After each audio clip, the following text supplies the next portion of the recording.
Wala pa sa amin yung mga twerk-twerk kung tawagin ngayon, 'di ba? Kami nga dati niyan, tamang aserehe lang. Tinigil pa kasi sabi pang demonyo daw yun. Alam nyo, hindi naman sa pagmamayabang ha. Pero kami mga batang 90s talaga ang madiskarte.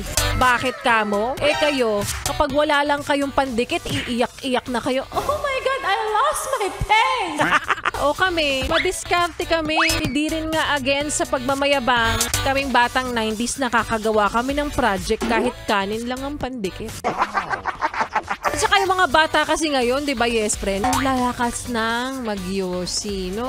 Samantalang kami noon, tamang ihip lang ng mikmik, nahihimatay o mamatay-matay pa. Di ba nag-aagaw buhay pa? Saka yung mga bata noon, wala pa sa amin yung mga twerk-twerk kung tawagin ngayon, di ba? Kami nga dati niyan, tamang aserehe lang. Tinigil pa kasi sabi pang demonyo daw yun. Di ba? Those were the days na talaga nga namang grabe, ang sarap-sarap at iba talaga ang batang 90s.